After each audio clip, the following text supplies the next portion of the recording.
It's a somber mood that hangs over the Walt Disney Studios in Burbank, California today as Hollywood says goodbye to Disney's late president, Frank Wells. Wells died when his helicopter crashed in mountainous northeast Nevada last week. He was 62. He was returning from a weekend ski trip. Many celebrities and executives are expected at today's memorial service. It will be broadcast by satellite to Disney's theme parks around.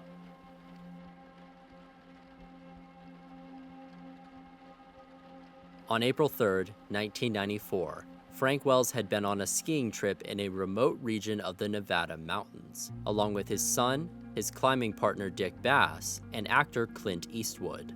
On the way back from the trip, Wells boarded a helicopter, with Bass, Eastwood, and Wells' son having left an hour prior. Due to poor weather, Wells' helicopter had to make an emergency landing, where snow fell into the engine. When they took off again, the engine failed, and the helicopter crashed, tragically killing 4 out of the 5 passengers, including Frank Wells.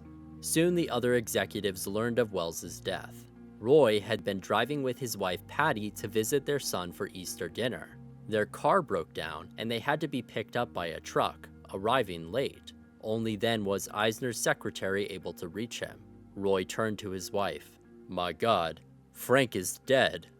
Stanley Gould's family had just finished dinner early and were on their way home. Suddenly, Gould's phone rang. It was his secretary. "Are you driving? Pull over." "What is it?" "I just heard from Lucille. Frank was killed in a ski accident." Gould's head dropped to the steering wheel. Wells was his best friend. In a company of clashing creatives and micromanaging executives, Frank Wells was a stabilizing force that helped guide everybody towards the path of success. He was an excellent mediator, seemingly eager to tackle any issues between executives and smooth over the differences between them. Everywhere Frank went, he carried a piece of paper in his wallet with the quote, "Humility is the essence of life." And Frank's level-headedness made him an incredible leader in a team of clashing personalities, able to solve interpersonal disputes of any kind. In a way, all roads led back to Frank Wells. The highway of communication flowed successfully in the company, often directly because of his involvement. And without him, that highway was in danger of crawling to a standstill. Eisner spent the day contacting everybody he could to tell them of Frank's passing. But it wasn't until the end of the day, around 9:30 p.m., that Eisner finally gave Katzenberg a call and told him. Eisner said that his family were going to meet and offer their condolences to Frank's wife, Luann. Katzenberg offered to join, but Eisner said that this would be inappropriate. Instead, Eisner instructed Katzenberg to inform his people of Frank's death, and said they could meet early the next morning to discuss the future of Disney. "We have to keep the ship on an even keel," he said. The next day, Katzenberg arrived to work at 6:30 a.m. He noticed Eisner was not in yet, so he told his secretary to clear his schedule, anticipating a meeting with Eisner soon. Katzenberg sat at his desk and waited. When the phone rang, he snapped up to answer, but always found somebody else on the other end of the line. Executives occasionally peeked into his office, fishing for any news about Katzenberg's future, but he had nothing to tell them. He phoned Eisner's office and reached Eisner's assistant, who said he was meeting with the board about the very issue Katzenberg was inquiring about, the succession of Frank Wells. Around noon, Katzenberg met with Eisner, and the two walked together to the weekly staff lunch meeting. As Katzenberg filed in with the rest of the executive team, Eisner's assistant began handing out the planned press release, announcing the company's next steps in Frank's unexpected absence. Finally, Katzenberg's expected ascension to the number 2 position would be announced. Except, the press release was announcing something else. Eisner himself would be replacing Frank Wells, taking the responsibilities of president and COO on top of his role as CEO and chairman of the board. Katzenberg was devastated. All he could bring himself to say in response, following the meeting, was, quote, "That's entirely appropriate." Eisner was relieved, taking this to mean that he had dodged a bullet. But to Katzenberg, this was the end of their 19-year-long relationship. In reality, this was a pragmatic move for Disney to make. For one, Eisner was someone that Wall Street would perceive as reliable to take on added responsibilities given his track record, and this meant the stock price would hopefully stay consistent. But the main reason Katzenberg was not promoted was that seemingly Eisner did not want him to be. And perhaps to prevent this, Or perhaps just because he felt like it, Eisner had destroyed the board's opinion of Katzenberg after constantly complaining about him to anyone who would listen. It also didn't help that Roy did not like Katzenberg or trust him for Wells's position. Speaking to Eisner, Roy said of Wells, "He was unique. You can't clone him." But it was clear that he felt Katzenberg was the wrong choice, should the time come to appoint a new president. And clearly this was meant to be temporary. Eisner taking on the role of chairman, CEO, COO, and president was a massive consolidation of power, and far too many responsibilities for one person. Hypothetically, Katzenberg could still be a candidate in the future, as unlikely as that seemed, given Eisner seeming hell-bent on sabotaging his chances. But either way, Katzenberg was done waiting. The next day, Katzenberg called Eisner to a meeting of his own, something he had never done before. They met for lunch privately. "What's going on?" Eisner asked. Katzenberg confronted Eisner about his promise to promote him to Wells's position. "I don't get it. Tell me that you meant it, or tell me that you've changed your mind. Just be honest." Eisner wasn't intimidated. "What's the alternative?" "If you can't tell me after 19 years, if you can't tell me, then you've told me everything I need to know about my future. I've hit the ceiling. I have to move on." Eisner became irate. "Are you putting a gun to my head?" "Just be honest with me," Katzenberg said. "After 19 years together, I've earned the right to be your partner." "I'd rather not discuss this now," Eisner deflected. "Let's concentrate on Frank." Katzenberg pleaded. "You can trust me to be as good as Frank." Eisner snapped. "I trust you, but not the way I trusted Frank. We've had terrible problems in this area of trust. I do not want to tiptoe around WDI the way I have to tiptoe around animation. I can't be shut out in the parks the way I'm shut out in live-action features." He paused to compose himself. "I might consider it down the road, if you earn it. Let's see how it goes." "I'm not going to audition for you," Katzenberg said. "Not after 19 years. You should know me by now." Eisner pivoted to Katzenberg's issues with other executives. "Why, for someone who wines and dines the press, the Spielbergs, the agents, can't you perform talent relations with Roy?" Katzenberg knew Eisner had a point. "Give me 60 to 90 days. It's done." "It will take years." Katzenberg pushed further. "Give me the job of president for 2 years, and if it doesn't work out, fire me." "No." Silence filled the room. Eisner finally spoke. "Are you saying to me that if I do not commit to you now, that within 60 to 90 days you will be the president of the Walt Disney Company, you will leave?" "Correct." And without another word, Eisner walked out of the room, followed by Katzenberg, leaving in opposite directions. A week later, almost 5,000 people gathered on the Disney lot for Frank Wells's memorial. The choir from the First African American Methodist Church sang hymns at the ceremony. Frank had worked with them in the past on Disney's behalf to organize aid for the less fortunate in South Central Los Angeles, and after hearing of Frank's passing, they offered their services for the memorial. Many volunteered to speak about their time knowing Wells, including the chairman of Warner Brothers, Bob Daly, as well as Robert Redford and Clint Eastwood. Then, Eisner approached the podium. It was rare for Eisner to get emotional, but he struggled at moments to get through his tribute. "More than anyone I have ever met, Frank was willing to embrace the most creative and theatrical ideas. Sleep was Frank's enemy. Frank thought that it kept him from performing flat out 100% of the time. There was always one more meeting he wanted to have. Sleep, he thought, kept him from getting things done. He fought it constantly, but sleep, Frank's enemy, finally won." He continued to describe the great character of his former partner. "He was a man unfettered by jealousy, competition, or personal ambition. His personal agenda was the company's agenda. Every minute of every business day, Frank was out for the interest of the Walt Disney Company. He was a man who held a moral compass that was always true." Intentionally or not, Eisner was describing both the attributes he respected in Frank and those he felt Katzenberg lacked. Katzenberg, in Eisner's view, was driven not by a strong moral compass or interest in the company, but by his own personal ambitions. With the memorial behind them, Eisner and his team refocused on the needs of the company. And to Eisner, it was time for the company to address, in his view, its most pressing need: getting rid of Jeffrey Katzenberg. First, Eisner began erasing Katzenberg's name from projects he was involved in. Katzenberg had recently helped lead the charge for Beauty and the Beast to debut as a Broadway play. Katzenberg saw it as a means of further celebrating the work of Howard Ashman. Katzenberg even put Human Again, an Ashman song that he had cut from the movie, back into the Broadway version, which pleased those who had been close to Ashman. The show did extremely well right out of the gate, selling out rapidly. But when the audience sat down, they might have noticed Katzenberg's name was missing from the credits. Katzenberg certainly noticed, but pretended not to care. He was more focused on trying to win favor with Roy, hoping that could save him. Unfortunately, it seemed it was too late.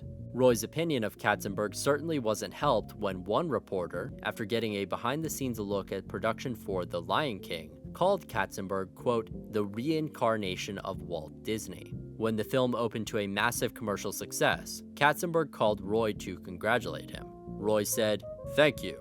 Then he hung up. The responsibilities of being both Disney's CEO and president were far too much for Eisner to handle alone, and the board, knowing this, began to push Eisner to pick a successor in the event that something might happen to him. Gold suggested bringing Senator George Mitchell in. Mitchell had no creative or business experience, which some might have seen as a major issue, but Eisner liked the idea, since he'd never have to worry about Mitchell trying to compete with him creatively. Mitchell resisted, not wanting to leave his home on the East Coast, but promised to join the board once he left the Senate at a later date. Instead, Eisner began to consider his longtime best friend Michael Ovitz. Ovitz seemed like the perfect choice in many ways. He had co-founded the Creative Artists Agency, becoming a well-known figure in Hollywood who was held in high regard by the talent he had worked with.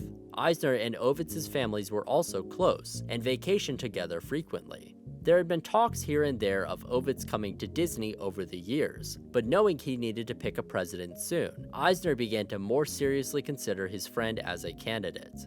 Eisner decided that Joe Roth, who he'd brought in as a potential replacement to Katzenberg, could run the movie studios, while he planned to assign Rich Frank as head of TV, home video, and the Disney Channel. With all the pieces coming together, it was nearly time for Eisner to make his move and push Katzenberg out of the company. Eisner met with Ovitz to discuss potentially bringing him into Disney. Ovitz was open and excited about the prospect. "I'm ready for a change. I think the idea of working together is great. We would make an unbeatable team." Despite both the men's optimism, for some reason, Eisner didn't make clear that he wanted Ovitz to be the president right away. He kept referring to Ovitz coming on as his partner. Ovitz questioned if this meant he would be co-chief executive alongside Eisner, and this caused Eisner to worry that being the president was too small a role for Ovitz to be content with. Eisner had liked that Wells had willingly allowed him to take the #1 position, but when he was threatening to fire Wells, he was frustrated to find that only the board had the power to fire him.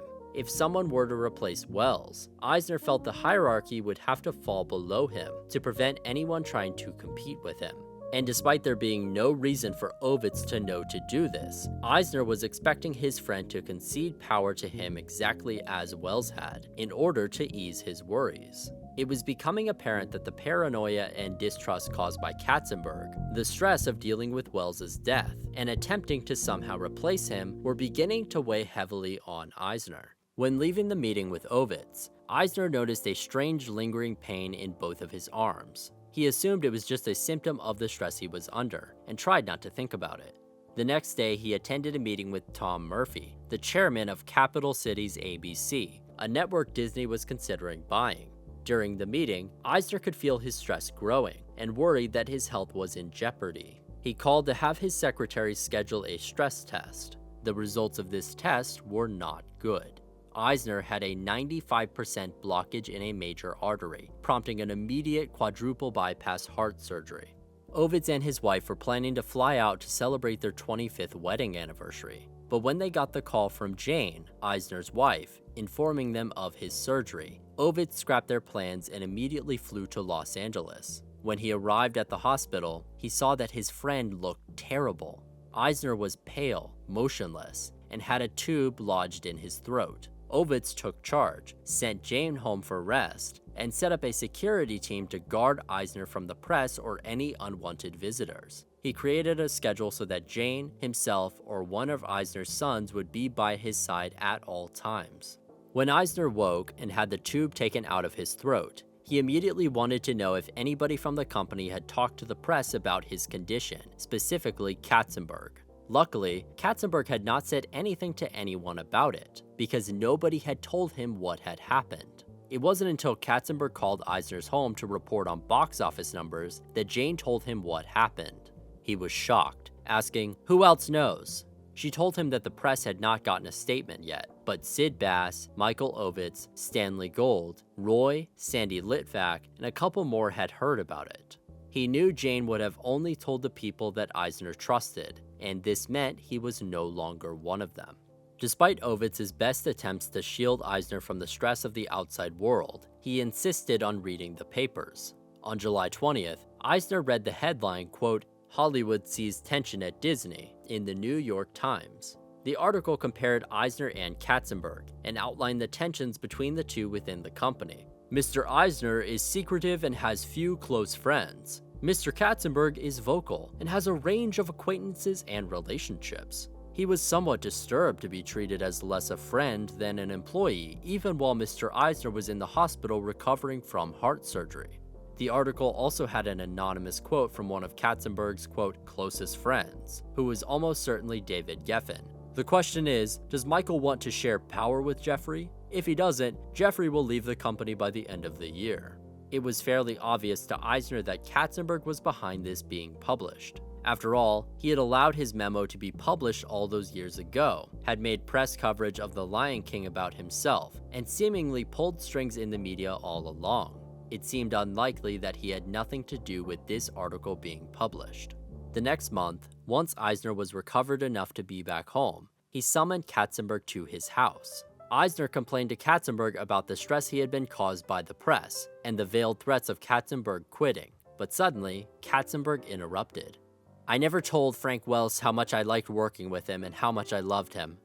Eisner went silent. Katzenberg was never usually so emotional. "I realize I never told you how much you've meant to me. Now I guess it's time for me to move on." It seemed that the stars had aligned in Eisner's favor. Katzenberg was choosing to leave, freeing the company from the frustration of dealing with him. It was the easiest solution, which is why it's strange that Eisner pushed back. "Have you taken another job?" "No, not yet." "Is it something we can discuss?" Katzenberg admitted that he could not change the negative opinions Roy or Gold had of him. "I can fix it," Eisner insisted, offering to go to the board and champion Katzenberg himself. He asked Katzenberg to write up a memo describing his plan for a company restructure in the wake of Wells's death, a job that the president would usually do. Katzenberg decided to hold off leaving, although he was understandably confused. It seems inconceivable for Eisner to be offered exactly what he wanted and then resist it.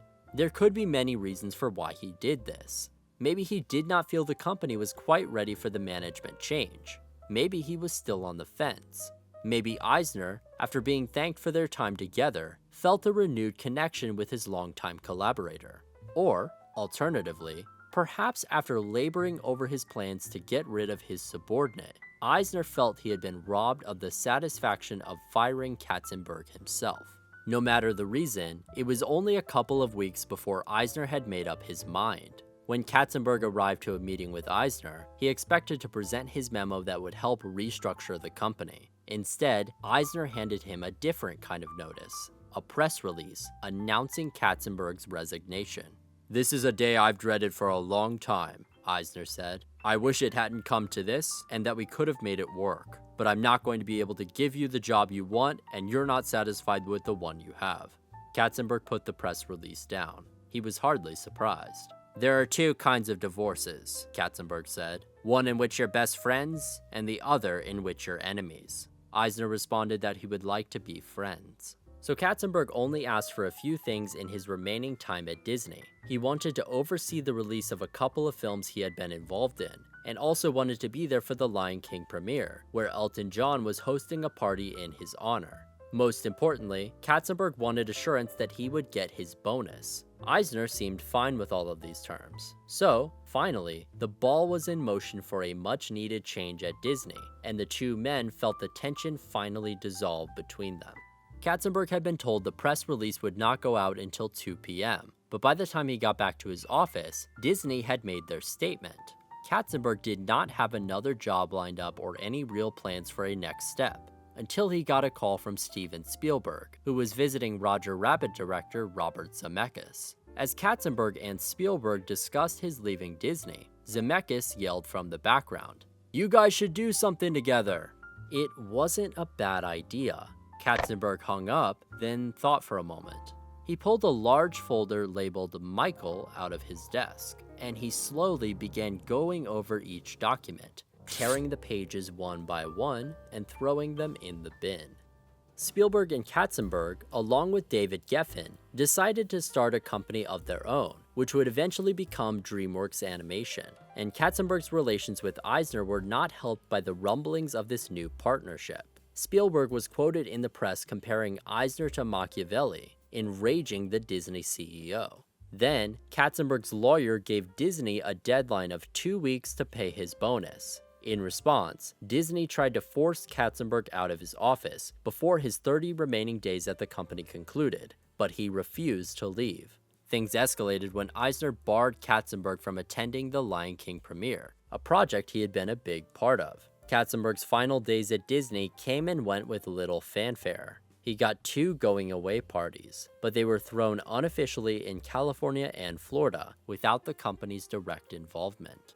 The 2-week deadline laid out by Katzenberg's lawyer passed without a response. Then, the next day, Eisner visited Katzenberg's house. Eisner accused Katzenberg of weaponizing the media to get his way. "You know how to stop it," Katzenberg said. "You have not fulfilled one single promise that you made me in terms of how you were going to deal with this. You've done an assassination job on me. I've yet to be paid a nickel. Deal honestly with me." But Eisner was not there to argue. He was there to deliver the final blow.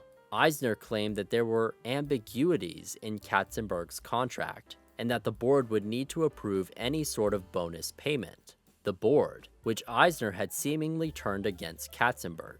"I can't go to the board right now," Eisner claimed. "They're too angry with you." Katzenberg was livid. No matter how upset the board may have been, he felt that they were still beholden to his contract.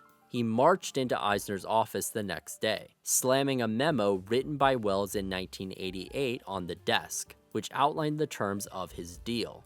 "My 11-year-old would read this and understand what it means." Eisner was taken aback, and only managed to say that Sandy Litvak, the company's counsel, would have to determine that. But any hopes of working through this disagreement were dashed when Katzenberg's lawyer made a grave error. The New Yorker was writing an article about the ousting of Katzenberg, which he and Eisner were both aware of. Katzenberg's lawyer tried to fax a response from Katzenberg to the author of the article, which said, quote, "Thanks for all your help."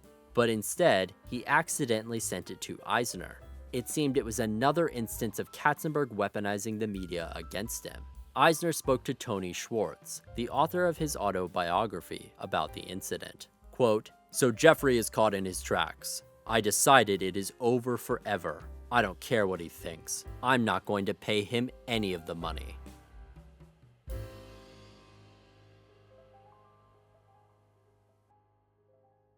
Next time, we'll follow Eisner and the team into a new era of the company following the departure of Jeffrey Katzenberg. As the board pressures Eisner to appoint a new president, Eisner turns again to his longtime friend Michael Ovitz. But as things seem to return to normal, the board fails to recognize a growing problem that threatens to destroy the company: a changing Michael Eisner. Will Ovitz and Eisner manage to steer Disney into a new golden era? Or will Eisner alienate yet another of his closest friends? Find out next time on Kings of the Magic Kingdom.